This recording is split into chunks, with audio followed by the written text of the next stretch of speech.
Morning, everyone. I want to have a look at veterans and the veteran policies that the top three parties are talking about. And the top three parties, of course, are the People's Party of Canada, the Conservative Party of Canada, and the Liberal Party of Canada. And the reason those three are the top three is because they have the most candidates across Canada. The Conservatives have the most, the People's Party have second most, and the Liberals have third most, but not by that many. The Greens are really, really close behind. But the NDP is in a far, far distant fifth, which is news in and of itself. Anyway, here's where we were at August 24th, 2015. That's 4 years ago, almost to the day. And this is Justin Trudeau speaking at an event for veterans, promising to restore lifelong pensions for injured veterans. It's just a little 10-second, maybe less than 30-second clip. Here we go, listening to Justin Trudeau promising in 2015 what he has still not delivered. So if I earn the right to serve this country as your Prime Minister, no veteran will be forced to fight their own government for the support and compensation that they have earned. We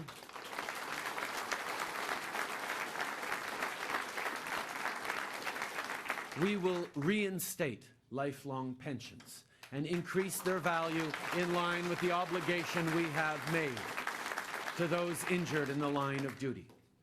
We'll invest $25 million in and expand access to the permanent impairment allowance.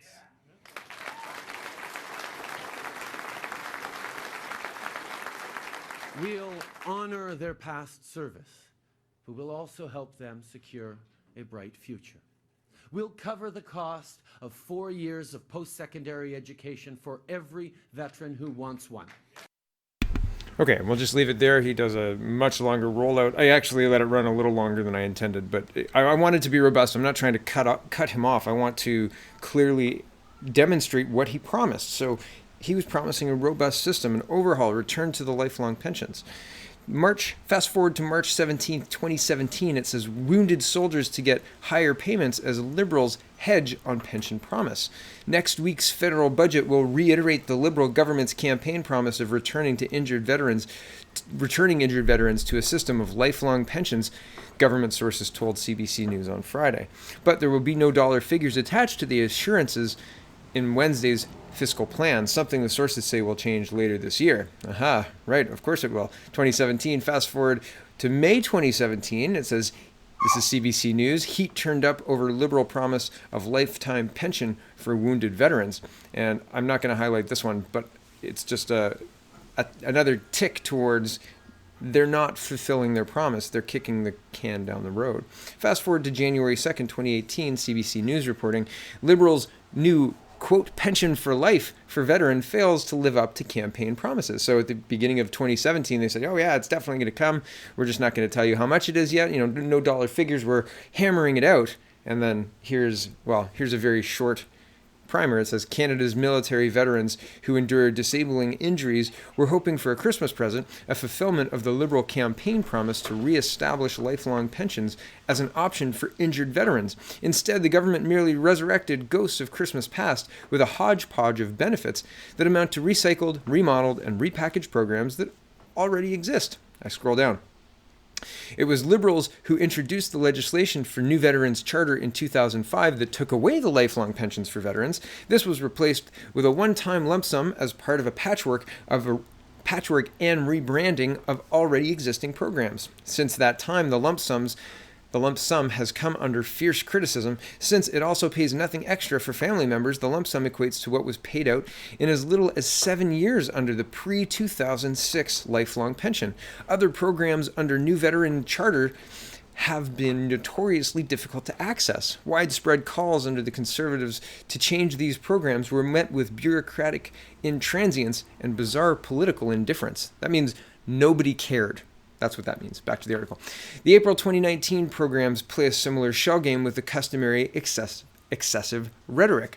Under a new, quote, holistic package, injured veterans will be given a choice between the current lump sum to compensate for pain and suffering, which pays to a maximum of $360,000, or a tax-free monthly payment of up to $1,150 And there's additional monthly allowance of up to $1,500 for the most severely disabled veterans, but the overwhelming majority of veterans under the April 2019 program will not receive additional pain and suffering payments. New applicants who do will still receive less than before under the new April 2019 plan.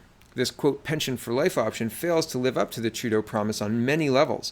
Like the lump sum, not only does the pension option not pay any additional amounts for family members, the average monthly payment is expected to be around $200. Compare that to the pre-2006 pension that pays up to $2,733 monthly, with an average of $680 plus amounts for spouses and children. Links in the description if you want to read the rest of this article. But fast forward to, this was posted on February 1st, 2018, so we're kind of in line, and I'm just going to play this for about a minute because, well, it's worthwhile, and again, I want you to hear Trudeau's full answer. Here we go. Join the military. Nobody forced me to join the military. I was prepared to be killed in action. What I wasn't prepared for, Mr. Prime Minister, is Canada turning its back on me.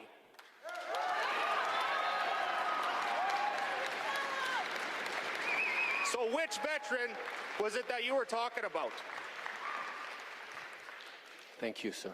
Thank you for your passion and your strength and being here today to share this justifiable frustration and anger with me and with all of us here. Thank you for having the courage to stand here, and thank you for listening to my answer. On a couple of elements you brought up. First of all, why are we still fighting against certain veterans groups in court? Because they are asking for more than we are able to give right now. They are asking for more than we... Well, no, hang on. You're asking for honest answers. The old Veterans Charter involved lump sum payments and very little in the way of services. We have significantly invested in services, rehabilitation, support, investments in training, in support for caregivers and families that have gone a long way towards improving the quality of life and outcomes for veterans.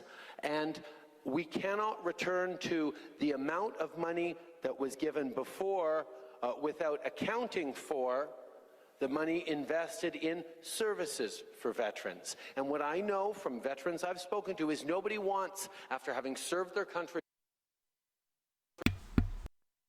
with valor and honor and sacrifice, to have their government say, here's your check, now don't bother us anymore. We need to support you through the course of your life with the things that you need, with the things that your family needs for it, and that is at the heart of the new veterans approach that we have, that you will see more details on in the budget coming forward. So I get that. Now, you all... And that's where I'll leave it. But it's interesting, so that's what Trudeau thinks. He thinks that he's okay with taking the money from the one bucket, let's just say, and putting it in the other bucket, and he thinks that it's fine. But published, this one's November 6, 2018, so this is fast forward from February that we were just at, and this is Globe and Mail reporting, pensions for life to result in three-tier approach to veterans, critics argue. Veterans advocates say the government's Pensions for Life program will create three different classes of veterans, as some new applicants will receive less benefits than those who applied over the past 12 years, and substantially less than those who applied earlier than that. The Liberal government came to power in 2015, pledging to correct the unfairness that veterans say resulted with the adoption of the new Veterans Charter of 2006. But veterans advocates say the lifetime pensions, which were introduced last December, have not met that goal and have actually injected more inequality into an already unequal system. I scroll down a little bit. Disabled veterans who applied for benefits prior to 2006 under the old Pension Act received regular pension payments. The new Veterans Charter replaced those pensions with a system based in large part on lump sum payments. Those payments now reach a maximum of $365,400, which vets say is far less than the cumulative value of pension payments for the pre-2006 veterans. The government says the lifetime pensions that start next year will pay newer veterans who choose them over lump sum payments as much or more than was offered through the old Pension Act. And I scroll down a lot. But little new money, if any, will be paid for the pensions over the next decade, to the point Veterans Affairs did not have to complete a cost-benefit analysis for the Treasury Board that is required for programs anticipated to cost at least $1 million annually. And the government will save money from the Pensions for Life program for the foreseeable future because it will not have to pay as many lump sum awards. Gord Johns, the NDP critic for Veterans Affairs, said the Liberal government is using the program for lifetime pensions as a tool to save money. Quote, "They misled veterans with their pensions for life," Mr. Johns said. "We learned that it is less generous. It creates unfairness with its tiered system." And I just wanted to show you, this is the Liberal website, and they still have the 2015 platform up. I can't find any official platform for 2019. You can see the Team Trudeau, right? And you can donate and all sorts of other stuff.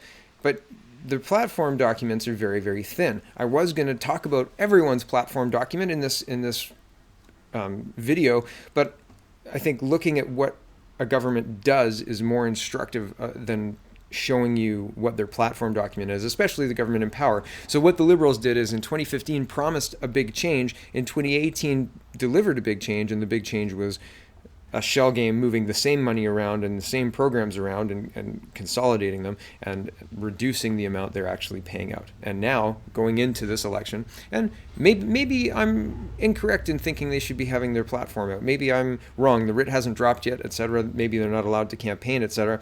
But I would like to have an idea of the direction that this government's going in. I mean, I can tell, but people who are looking and thinking about a decision look at this and say, well, I guess they're going to continue, like the rhetoric, if you listen to these people, is that we're supporting, well, we did listen to these people, and Trudeau thinks he's supporting veterans, and, well, clearly they're not. Here's the Conservative website, and, well, it's as thin as the Liberal one. There isn't much in the way of policy, and I was looking for About Us, okay, maybe governing documents, and under governing documents is a lot of words, but again, not a lot of meat. There's, you know, new Constitution Amendment proposals for 2018, the final result. So this is from last year's convention, the Constitution, the policy declaration. Maybe it's in the policy declaration, but I couldn't find it. Well, look at that. It was in the policy declaration. So here it is, 154 in policy declarations, or page 58. And it says the Conservative Party believes the government should be committed to providing the best possible services and benefits for veterans and their families in recognition of their service to Canada. We are also committed to keeping the memory of Canadian veterans' achievements and sacrifices alive through the promotion of public awareness and memorials. We support the Veterans' Bill of Rights to ensure that all disputes involving veterans are treated quickly, fairly, and with the presumption in favor of the rights of the veteran. The Conservative Party regards this as an important component of the national commitment to treating our veterans with respect. We support instituting a standard of delivery services provided to veterans, including clear time commitments, i.e. reviews, payments of services, and the like. We support the continuing reform of the Veterans Review and Appeals Board, so that it can be more effectively respond to the wishes of veterans. To this end, we will work to increase the number of military peers on that board. We will continue to ensure veterans have the benefits and services they deserve after a lifetime of dedication to their country. We are committed to ensuring the veterans of Canada's wars and peacekeeping operations receive their veterans' benefits and health care in a timely fashion. We are committed to ensuring that Canada's Veterans Hospital and various veterans wings and regular hospitals are in top working order. We recognize the importance of supporting veterans and their families in difficult challenge of reintegrating into life after challenging periods of service. Accordingly, we are committed to making Canada an international leader in the diagnosis, treatment, and research of any mental or physical stress caused by military service. We would examine measures to ensure that national military treasures are retained in Canada as a part of our Canadian heritage, and that the government purchase military artifacts of particular importance in private possession where feasible to do so. I reaffirm my statement that the policy statements are as flimsy as the Liberals. Really, that says next to nothing. Here's the only other thing that I could find in the news that was talking about Scheer, and this was a news article, Surrey Now, and it was reported February 1st, 2019, and Scheer says, well, the article says, the first question came from a veteran. He asked about the elephant in the room, or rather the dog, and gestured to the PTSD service dog at his feet. He said he was frustrated with Veterans Affairs Canada and how it downloads responsibilities onto province-level services that have massive backlogs. If there's a problem, they'll send you to the province, he said. If there's no program, they'll send you home. So how would Jansen and Scheer see Veteran Affairs Canada run? Scheer said that, quote, when you have specific medical needs as a result of your service, that's the government's responsibility to fulfill those needs. In response to a later question on how a Conservative government led by Scheer would run a Veterans Affairs Department, Scheer said he would have, quote, more specifics during the election campaign, which he could promise. What he could promise was that veteran-related policies would be made on founding principles that veterans will get 100% of the commitment that was there when they signed on with the Canadian Forces, and that the rug would not be pulled out from under them in regards to to the programs being defunded. And again, they break up his statements with their statements. So that's his statement between the quotes. It says on a founding principle that veterans will get 100% of the commitment that was there when they signed on, and then that stops the quote, and then there's this filler with the Canadian Forces and then back to the quote. I just think that's weird and worth pointing out. Anyway, that's all I could find of Scheer. And here's the People's Party plan, and I'm going to read this in depth on my local channel, but it's worth it to read. Here's facts, and then I'll read the plan. It says facts. Until 2006, veterans injured or disabled during military service received a tax-free lifetime disability pension under the Pensions Act, as determined by a veterans disability assessment, including support and survivor benefit for spouses and dependent children. On April 1st, 2006, the new Veterans Charter replaced those pensions with a one-time lump sum disability payout that is wholly inadequate, leaving many injured and disabled veterans in dire financial straits.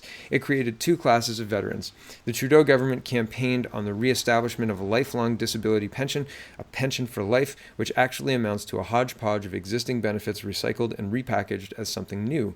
The Parliamentary Budget Officer has calculated that the pension for life provides the average veteran lifetime payment less than 1/3 of what would have been provided under the Pension Act. Moreover, it has become increasingly difficult for veterans to navigate all the programs and obtain the benefits they are entitled to. When a veteran who has lost a leg asked Justin Trudeau at a town hall why his government was still fighting veterans and groups attempting to get the support they were promised, Trudeau said, because they're asking for more than we're able to give right now.